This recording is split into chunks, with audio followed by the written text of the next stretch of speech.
Bonjour mesdames et messieurs, auditrices, auditeurs de la Radio Liberté Kisangani, téléspectatrices, téléspectateurs de CCTV Ralik. Nous avons l'honneur aujourd'hui de tourner une émission spéciale avec celle qu'on appelle Mama Songoli. Mama Songoli, c'est qui? Nous avons reçu Mama Eve Bazaïba Massoudi, ministre d'État en charge de l'environnement et du développement durable de la République démocratique du Congo. Elle est également candidate à la députation nationale de la province de la Chopo, spécialement dans le territoire de Bassoko. Et aujourd'hui, avec Mama Bazaïba, on va parler de plusieurs thèmes. Sans plus tarder, j'ai dit bonjour, Madame la Ministre. Bonjour, Monsieur le journaliste. Bonjour aussi à tous les auditeurs, auditrices, parce que je sais que je suis suivi par Radio Liberté. Bonjour à tous les téléspectateurs de CCTV Kisangani. Madame s'est présentée. Merci, Madame. La campagne commence déjà, Madame. Et vous êtes ici à Kisangani. Comme nous disons à Kisangani, Karibu Kukisangani. Nous entamons d'emblée la question de savoir, vous êtes secrétaire général du Mouvement de libération du Congo, le parti cher à Jean-Pierre Bemba Gombo. Nous voudrions savoir, en cette période électorale, quelle est la position du Mouvement de libération du Congo dont vous avez le bâton. Oui, le Mouvement de libération du Congo avait déjà clairement donné sa position par rapport au processus électoral. Comme vous le savez très bien, nous avons confirmé notre appartenance au sein de l'Union sacrée lors du congrès dirigé par le président national, son Excellence le vice-premier ministre en charge de la défense, M. Jean-Pierre Bemba Gombo. Nous allons aussi aux élections, donc à tous les niveaux. À la présidentielle, nous avons choisi de soutenir notre allié, son Excellence le président Félix-Antoine Tshisekedi, qui est le numéro 20. Et au niveau de la députation nationale, ainsi qu'à la provinciale et aussi au municipal, nous avons des listes full complet du MLC. Nous avions même été plébiscités deuxième en termes d'occupation d'espace. Nous pouvons même parler premier, parce que c'est le MLC comme parti politique, mais les autres c'était des regroupements. Voilà, nous sommes là, nous sommes aux élections en plein pied, nous sommes prêts à tous les niveaux. Voilà. Bon, on retient que le président national du MLC avait demandé, en fait, il n'est pas candidat à la députation ou candidat à la présidentielle. Oui, mais je l'ai dit ici que nous avons opté à soutenir notre allié parce que nous avions pris les trains en bon milieu du mandat. Ça fait 2 ans que nous sommes au pouvoir. Nous avons estimé que le fait de travailler ensemble, il y a cette vision-là. Nous devions consolider encore 5 ans de plus pour vraiment amener le pays à un bon envol. Et on n'avait pas besoin à ce stade de changer les pions au niveau de la présidentielle. Madame, la campagne commence déjà. Vous êtes candidate à la députation nationale pour la province. D'aucuns voudraient savoir qu'est-ce que Eve Bazaïba, en tant que candidate députée nationale, peut encore apporter de nouveau pour le pays. Bon, je voudrais d'abord dire que je suis candidate députée nationale dans les territoires de Bassoko, n'est-ce pas? Oui. Alors, pour le moment, je suis au numéro 87. Le MLC aussi affiche complet dans les territoires de Bassoko. Nous avons nos 2 candidats députés nationaux. Il y a moi-même, il y a mon colistier, l'ingénieur Wombi Biela, et puis nous avons 3 candidats députés provinciaux. Il y a M. Mayamba, nous avons M. Ngbeke, Mabele Ingbele, et puis nous avons Madame Docteur Mangaza Binti Massoudi. Donc voilà. Et en ce qui concerne la présidentielle, j'ai parlé du président Félix-Antoine Tshisekedi, qui est le numéro 20. Alors, qu'est-ce que je peux apporter de plus? D'abord, le rôle d'un député. Le rôle d'un député, c'est légiférer. C'est être dans la chambre législative. Je l'ai été 2 fois. D'abord, 3 fois, je peux dire, au Parlement. parce que j'étais sénatrice, élue de Kinshasa, ensuite 2 fois élue à Basoko, et j'ai joué mon rôle comme députée nationale. J'ai légiféré. Je suis initiatrice de plusieurs lois depuis que j'étais au Sénat jusqu'à l'Assemblée nationale. Ma dernière proposition, c'est celle qui fait aujourd'hui mouche, c'est la loi organique portant promotion et protection des droits des personnes vivant avec handicap qui a été promulguée par le chef de l'État. C'est mon initiative personnelle.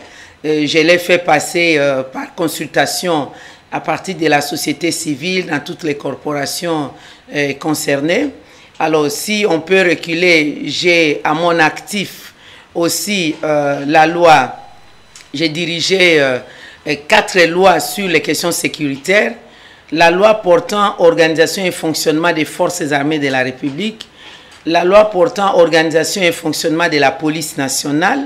La loi portant statut du militaire, la loi portant statut du policier. Il y a aussi la loi portant protection des droits des personnes vivant avec le VIH-Sida. Il y a la loi sur les activités sportives qui a été préparée par un collègue parlementaire à l'époque, Eugène Kabongo, que moi j'ai dirigé et organisé, j'ai fait voter. J'ai dans mon actif aussi l'implication de la loi, le code sur l'éducation nationale. Il y a aussi sur le loi cadre sur la santé, parce que j'avais initié la loi portant la santé de la reproduction, et cette proposition de loi a été intégrée dans la loi sur le cadre de la santé. J'ai plusieurs autres lois en actif, par exemple la loi sur la protection des ressources culturelles, immatérielles, même subaquatiques. Donc il y a plusieurs lois, je ne sais plus les dire les tout en mémoire. Donc j'ai joué mon rôle et maintenant je suis au gouvernement depuis 2 ans. On va entamer cela. Ben voilà. Ouais. Vous êtes au gouvernement depuis 2 ans. Alors par rapport au travail du parlementaire, à part les lois, j'ai participé aussi au contrôle de l'exécutif. Les contrôles le plus important que moi j'ai toujours estimé, il y en a 2. Et aussi par rapport à la loi, je commence d'abord la loi sur la redevance. Vous savez, aujourd'hui, si la RTNC, par exemple, tous les personnels reçoivent les redevances, c'est une initiative de Mme Bazaïba. Et pour rénover la RTNC partout, sur toute l'étendue du territoire, RTNC, c'est la radio-télévision nationale, qui est le média public pour tout le monde. Alors, il y a aussi, j'avais fait en son temps, un contrôle parlementaire au ministre des Sports et Loisirs. La RDC ne pouvait plus, il y a quelques années, utiliser son stade de Martyrs à Kinshasa pour les grands matchs internationaux parce que le stade ne répondait plus aux standards internationaux. La FIFA était venue mettre une croix sur ça. Si on devait disputer les matchs pour recevoir, la RDC avait le choix à choisir un pays voisin pour aller recevoir ses adversaires pour le match là-bas. Alors, ce n'était pas bien pour nous, pour la population. Moi-même, je suis une grande sportive. J'ai joué au foot au niveau amateur. J'ai fait aussi le judo à Centrakine à Kinshasa. Donc, je suis vraiment sportive. J'étais aussi à Vijana au basketball.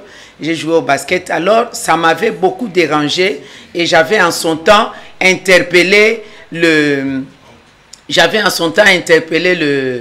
ministre des Sports. C'était le collègue député aujourd'hui, Willy Bakonga.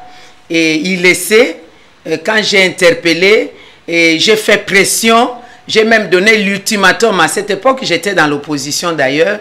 J'ai donné l'ultimatum au gouvernement en son temps pour que les stades soient rénovés et remis aux standards internationaux. C'est ce qui a été fait. C'est pourquoi, depuis lors jusqu'à présent, nous avons l'aire de jeu qu'il faut, nous avons les vestiaires qu'il faut, nous avons même les marquoirs, nous avons même la séparation entre les pourtours et l'aire de jeu. Donc, c'est-à-dire, j'ai joué un rôle qui avait l'impact direct au niveau de la population. Et par le même ordre d'idée, j'avais fait pression pour qu'au moins que l'État construise ne fût-ce qu'un stade par province et aussi par des communes en vue. C'est pourquoi vous avez vu, il y a des stadiums partout, sur toute l'étendue du territoire. C'était par rapport à cette initiative. Et j'ai toujours été fier de cette initiative. Voilà. Il y en a plusieurs, mais j'ai voulu quand même épingler ça. Je crois que on ne le dira jamais assez, sans fausse modestie. Peut-être à titre posthume, on pourrait les vanter. Maintenant que je suis en vie, on n'en parle pas, mais moi-même, je suis fier de ce travail-là. Il y a donc plusieurs réalisations à l'actif de Madame Bazaïba en tant que députée du pays. Mais Mme Bazaïba n'a pas été que députée du pays. Elle a été d'abord vice-ministre en charge de l'environnement. Vice-premier ministre. Vice-premier ministre en charge de l'environnement et après ministre d'État, actuellement en charge de l'environnement et du développement durable.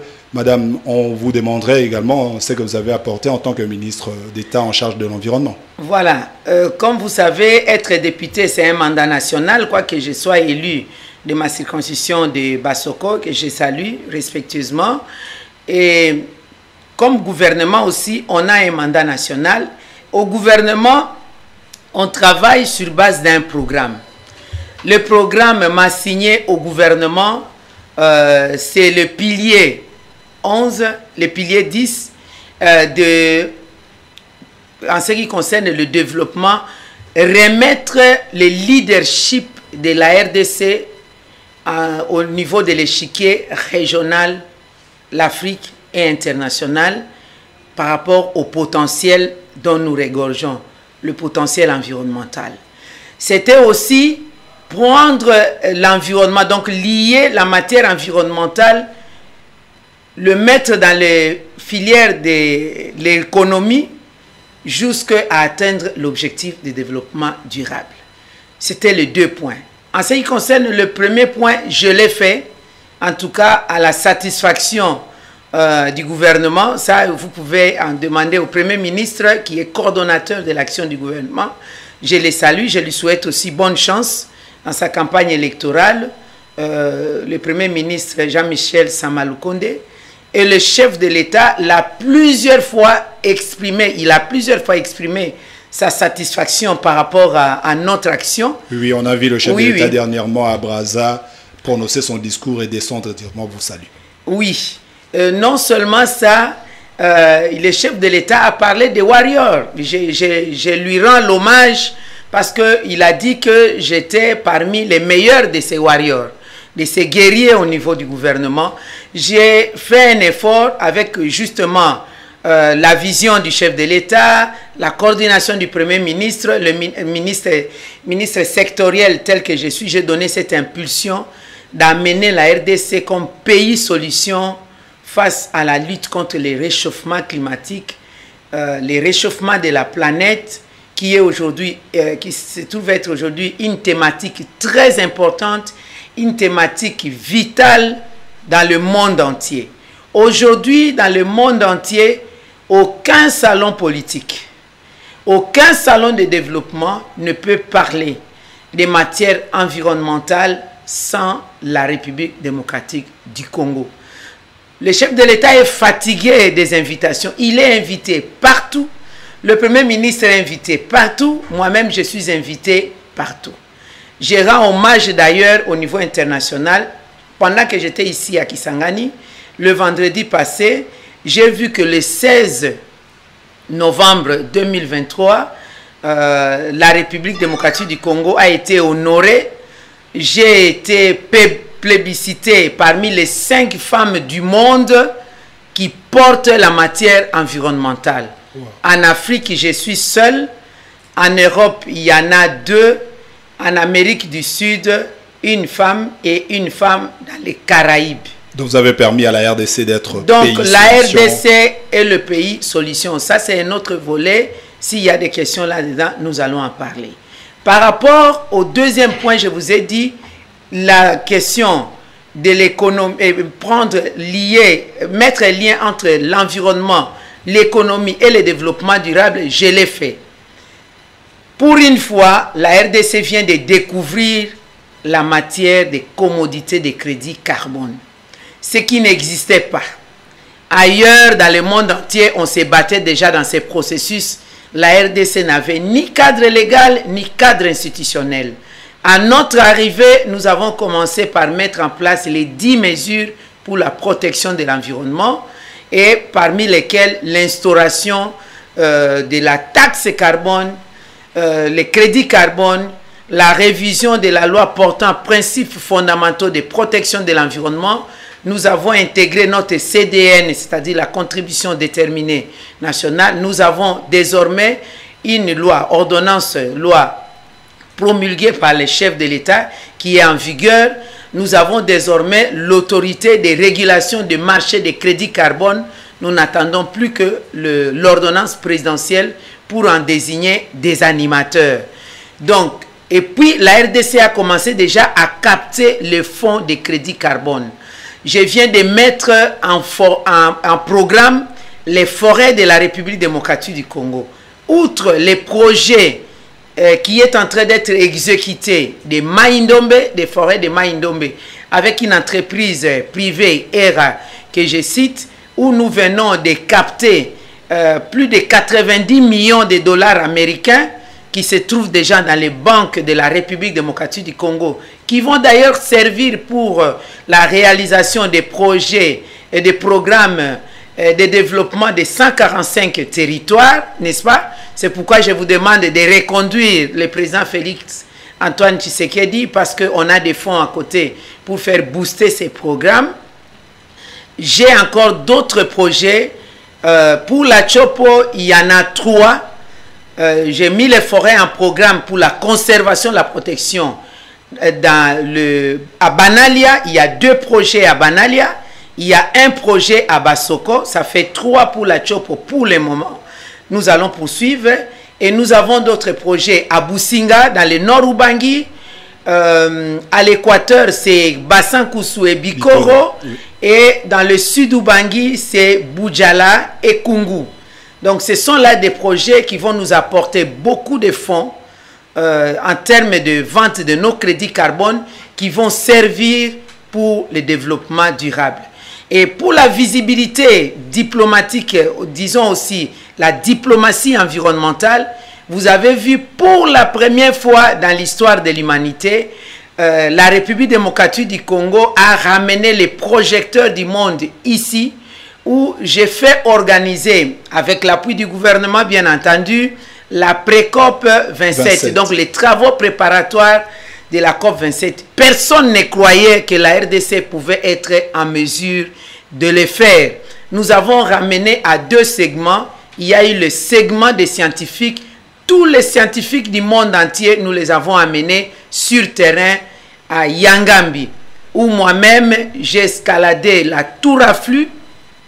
Nous avons vu la canopée des forêts pour démontrer au monde que lorsque nous disons la RDC est pays solution, c'est du vrai, ce n'est pas de la philosophie, parce que nous sommes de l'utopie, nous sommes la solution basée sur la nature par rapport au réchauffement climatique.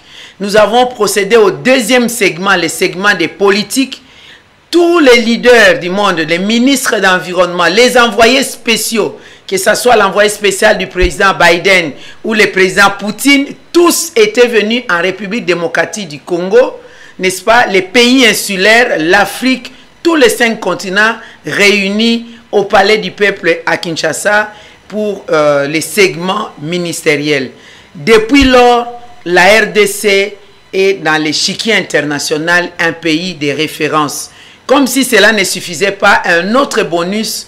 Pour la première fois dans l'histoire de l'humanité, je viens de faire organiser, évidemment, sous la ouette du gouvernement, la première réunion consultative du comité consultatif sur la biodiversité, où nous avons tenu la réunion en République démocratique du Congo. Souvenez-vous, peuple congolais, via les téléspectateurs de la Chopo, souvenez-vous que nous étions partis à la COP 15 de la biodiversité à Montréal, où nous avions été surpris désagréablement de voir que le Rwanda, qui viole, qui détruit notre environnement, on lui avait confié en co-gestion avec l'Allemagne la facilitation des pays du monde pour réfléchir comment mobiliser les fonds pour la protection de la biodiversité, de la faune et de la flore.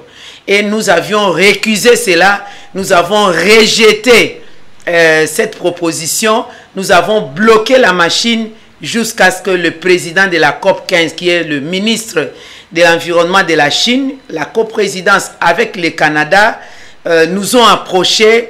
Et lorsque nous avions émis notre réserve comme République démocratique du Congo possédant beaucoup de le méga biodiversité 5e du monde, n'est-ce pas, ils nous ont demandé de prendre patience, et les comités exécutifs, le secrétariat exécutif a fait amende honorable en stoppant ce processus, a demandé à ce que on change les mécanismes, et on a désigné 2 représentants ou un représentant par pays.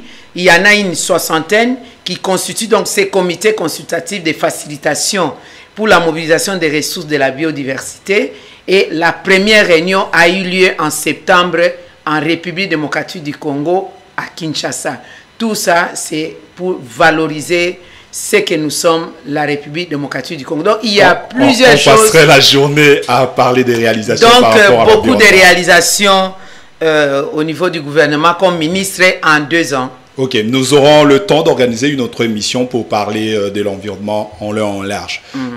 Nous sommes en période électorale, et vous, en tant que candidate, on continue toujours sur les thèmes réalisation. Mais ce qui vous concerne maintenant, parce que vous n'avez pas été que personnalité étatique. Vous êtes Eva Zaïba, ressortissante, je voulais dire, de la Chopo et de Basoko. Vous avez à votre actif quelques réalisations. Nous avons été sur terrain. On voit par exemple la route Ouagenia qui mène sur la Chite Ouagenia. Les gens ont vu que la route a été réhabilitée. Il y a des lampadaires qui ont été placés sous la coordination de Lucien Bazaïba qui, localement, assure la surveillance. Mais les gens se demandent, est-ce qu'on s'arrête à ces routes-là ou le projet va continuer? Bon, en tant que fille de la Chopo, j'ai un devoir, même une obligation.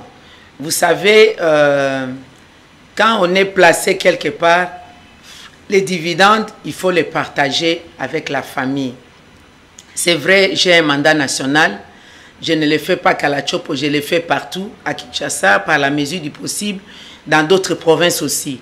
Bon, pour la Chopo, pour dire merci seulement à ma famille de la Chopo, j'ai un grand projet qui n'est pas encore réalisé, mais qui a connu des problèmes.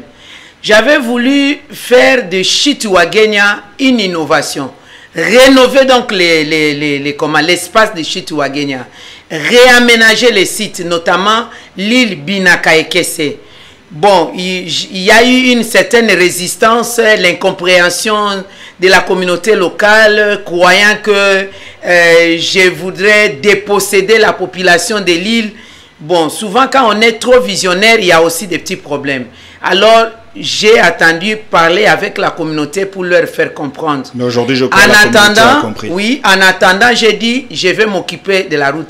Ça, c'est à des fonds propres. J'aimerais vraiment souligner, parce que j'ai entendu beaucoup de gens en parler à gauche, à droite.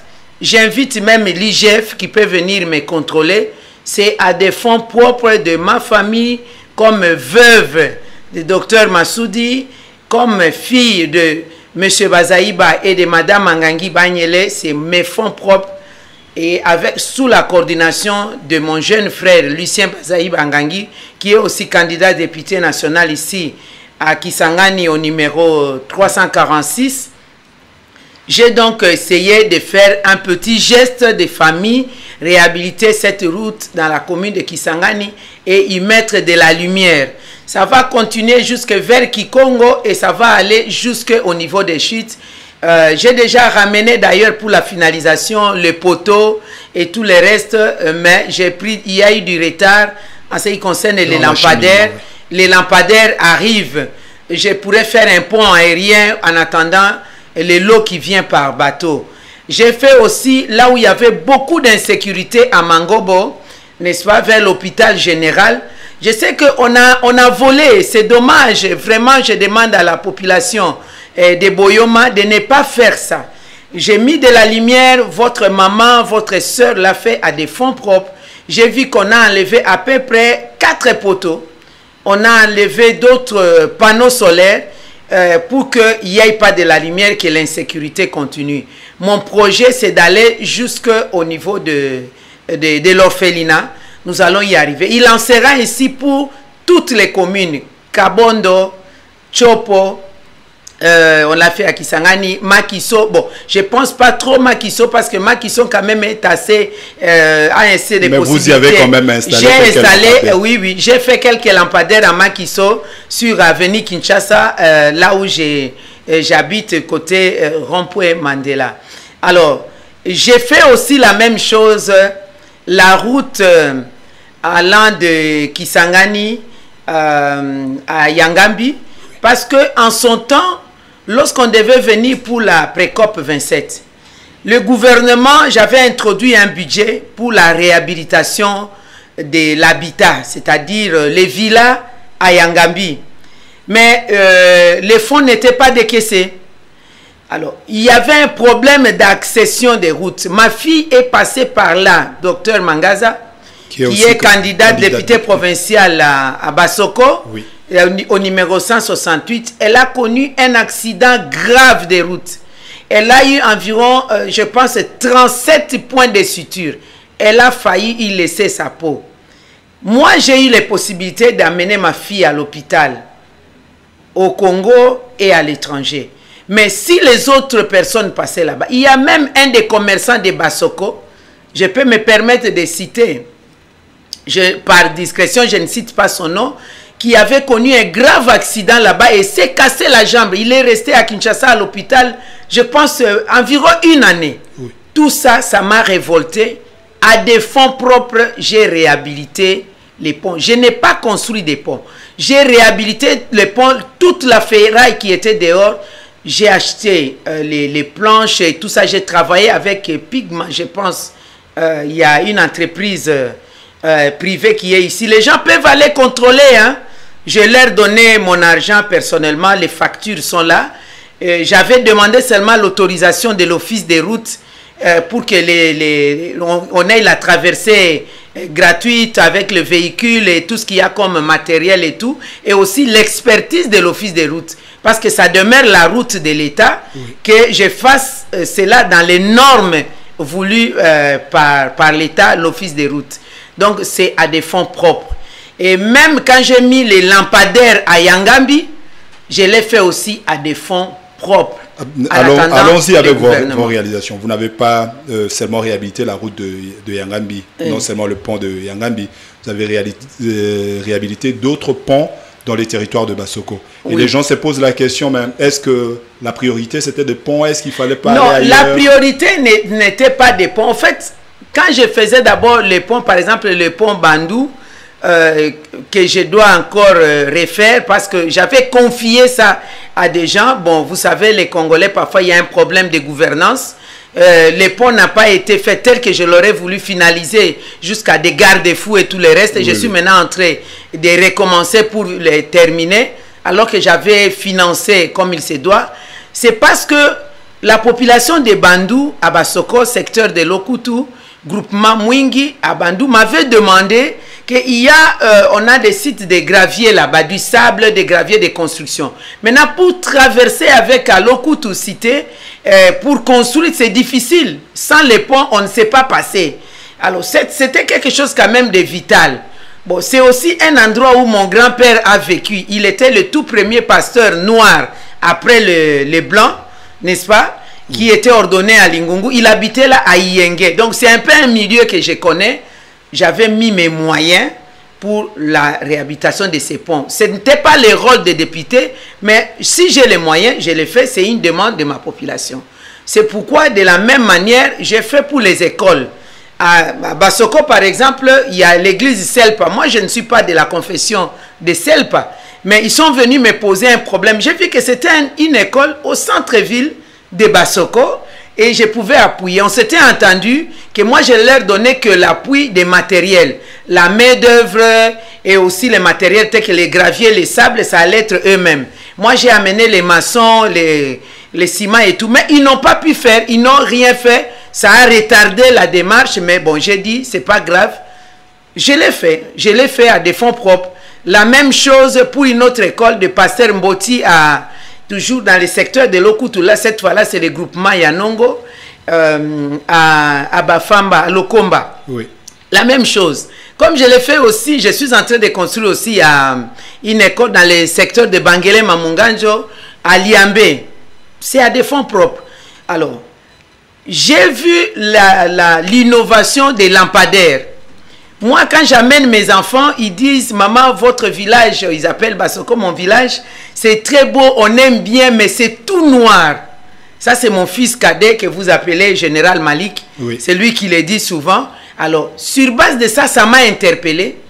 J'ai commandé les lampadaires à des fonds propres. Je pensais que l'État allait couvrir ça. La SNEL, à travers, je crois, ANSER, avait prévu de donner à chaque territoire une centaine de lampadaires. En tout cas, Bassoko n'a pas reçu ça. J'avais même demandé à la population de Bassoko de réclamer. Moi-même, je l'ai réclamé tout en étant au gouvernement, mais les stocks étaient épuisés.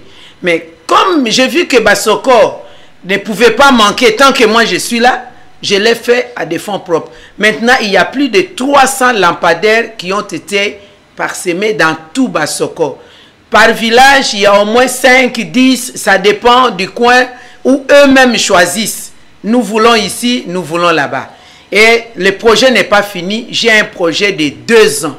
2 ans pour donner la lumière à Bassoko, permettre aux femmes, aux hommes qui font de petites activités de commerce de voir la lumière même le soir, permettre aux élèves, aux étudiants de préparer leurs cours, aux enseignants de préparer leurs cours, permettre aussi à tout le monde de circuler librement, comme maintenant nous allons vers les festivités des Nouvel An, Noël et Nouvel An, que les coins soient éclairés.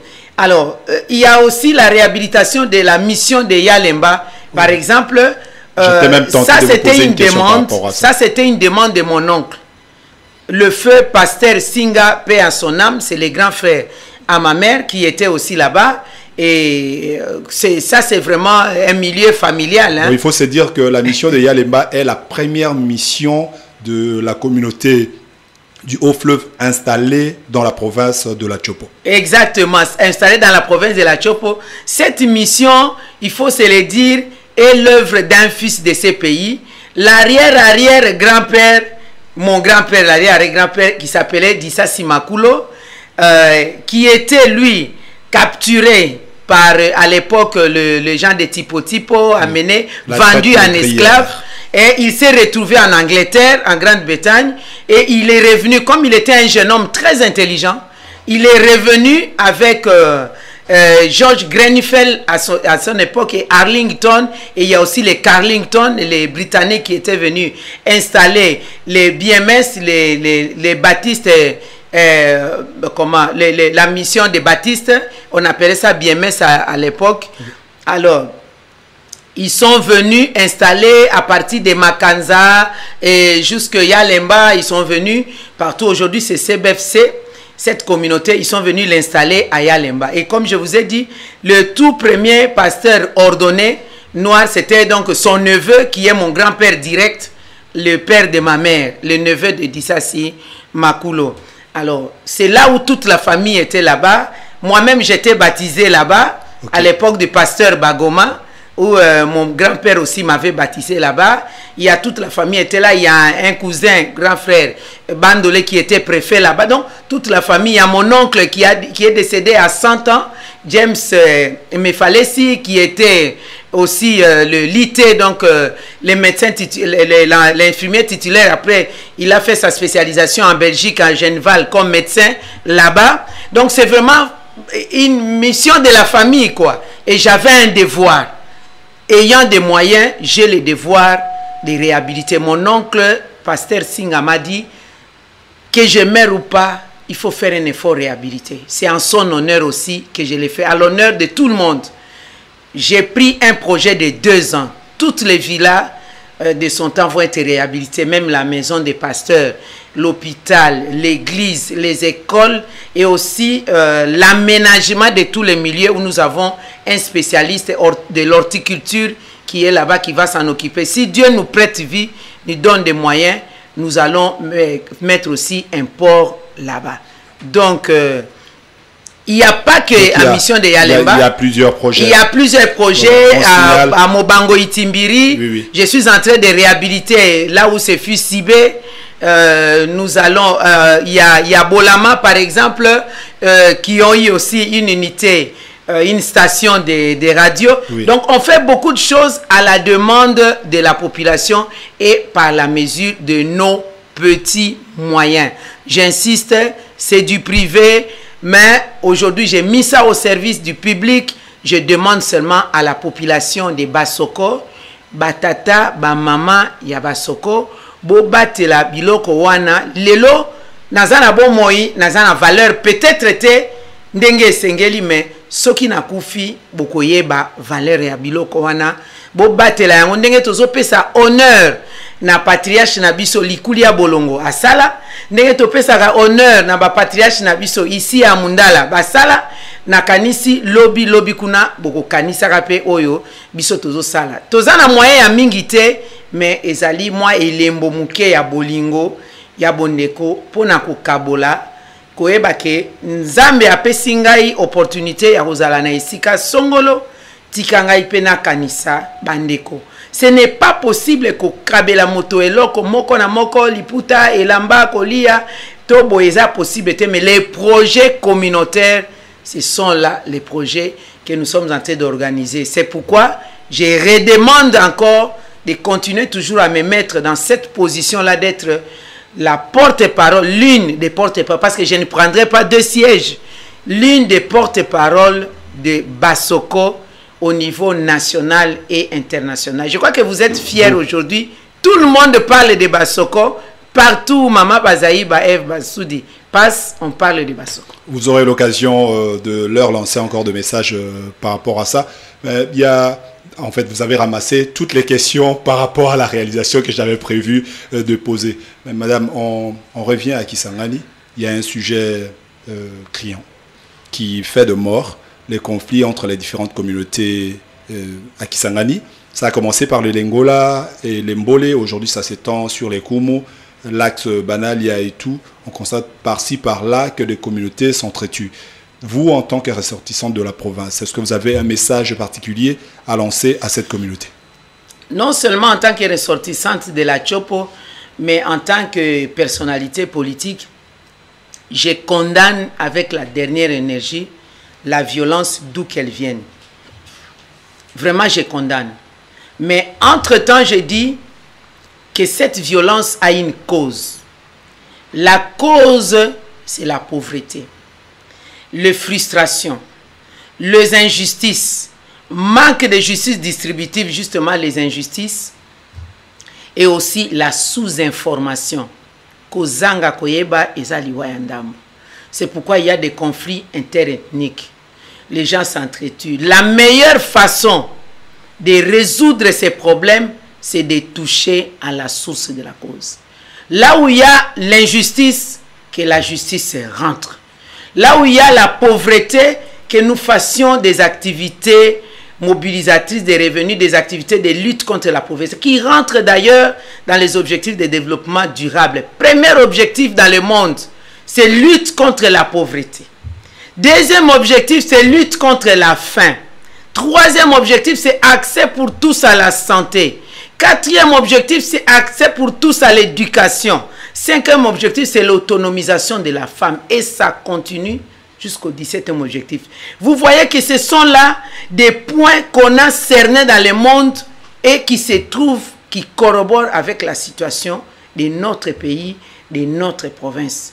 Si tout le monde mange à sa faim, si tout le monde a un emploi, s'il n'y a pas de frustration, si la justice est distributive, il n'y aura pas de conflit.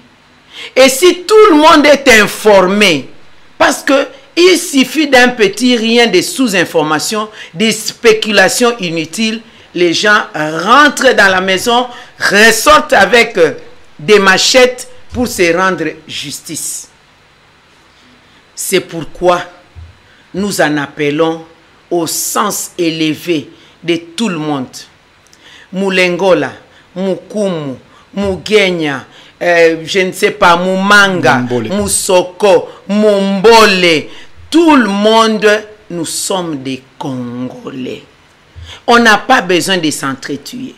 J'ai même appris qu'il y aurait une famille entre Lileko et Basoko, donc entre Isangi et Basoko, qui réclamerait des terres pour dire que les terres leur appartenaient. Et ça crée des conflits. Je vous demande de retirer ce genre d'appréhension, ce genre d'allégation. Aussi longtemps que nous sommes sous le soleil, le sol et le sous-sol appartiennent à l'État, mais les propriétaires de cette terre, c'est Dieu. Dieu ne s'approprie pas, Dieu nous a légué. Nous devons être ensemble. Nous avons 2 345 444 km² qui constituent la République démocratique du Congo. Laissons-nous émouvoir dans cet espace. À bas le tribalisme. Votre système de dire qui la mamba na kivukoyaki, qui dirait chaque crocodile avec à son port, est très dangereux. Faites attention. Si aujourd'hui, vous allez dire que nous ne sommes pas des Congolais, on doit choisir tel et de tel territoire, vous allez descendre même à l'expression des tribus, vous allez descendre à l'expression des clans, vous allez descendre même à l'expression des familles, c'est le nivellement vers les bas. Je ne dis pas que quelqu'un ne peut pas manquer de sources. Moto asengeli kozanga racine te. Kasi misisa wana eko permettre yo po bitabe kende gauche droite.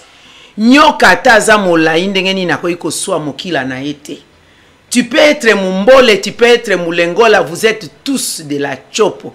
Nous sommes tous des Congolais. Mukongo, Muluba, Muswahili, Mungala, nous sommes des Congolais.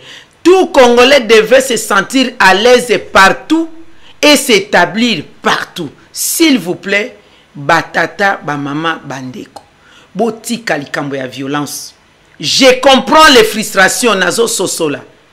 Et puis tozali kokende na yango malembe pona kosukisa makambo maye. Ne rajoutez pas l'huile sur le feu. Surtout nous les politiciens, arrêtez cette affaire de rajouter l'huile sur le feu. Jamais, jamais, jamais. Ok, le message est passé. Nous tendons vers la fin parce que nous avons pratiquement consommé tous les sujets que nous voudrions évoquer ici. En dernier lieu, pour clore cette émission, si nous avions à vous demander le message à lancer, d'abord à la population de la Chopo et aux militants du mouvement de libération du Congo, quel serait-il? C'est à toute la population de la Chopo, à travers vous, la population de la République démocratique du Congo, de faire confiance au mouvement de libération du Congo, qui a toujours été au bon côté de l'histoire. Donnez beaucoup de voix au mouvement de libération du Congo. Regardez aujourd'hui, nous n'avons que 2 ans seulement au pouvoir. Vous avez vu les rayonnements du MLC, de son équipe au sein du gouvernement, que ce soit au niveau de l'environnement, au niveau de la sécurité, au niveau de la défense. Et si maintenant nous commençons le mandat ensemble. Alors pour commencer le mandat ensemble dans l'exécutif et résoudre tout ce qu'il y a comme problème que nous connaissons, nous avons besoin de beaucoup de députés nationaux. Au niveau des municipalités d'ailleurs, beaucoup de conseillers municipaux, nous avons besoin de beaucoup de députés provinciaux, nous avons besoin de beaucoup de députés nationaux pour faire un poids au niveau national, au niveau provincial, au niveau des territoires. Faites confiance au mouvement de libération du Congo partout où nous nous trouvons. J'aimerais vraiment que ces messages passent. On ne change pas l'équipe qui gagne. Merci beaucoup. Ok, vous avez suivi Madame Ève Bazaïba, comme nous vous le disions, nous l'avons reçue en tant que candidate députée nationale, mais nous avons profité également de la situation pour évoquer tous les beaux temps de réalisation à son actif. Nous vous le signalons, c'est la candidate numéro 87 à la députation nationale. Nous n'avons pas d'autres commentaires à faire. Nous ne pouvons que vous dire merci, madame, d'avoir répondu à notre invitation. Et merci à vous, téléspectatrices, téléspectateurs, auditrices, auditeurs de nos deux chaînes, à suivre toujours sur notre page YouTube et sur notre page Facebook CCTV Ralik Kisangani.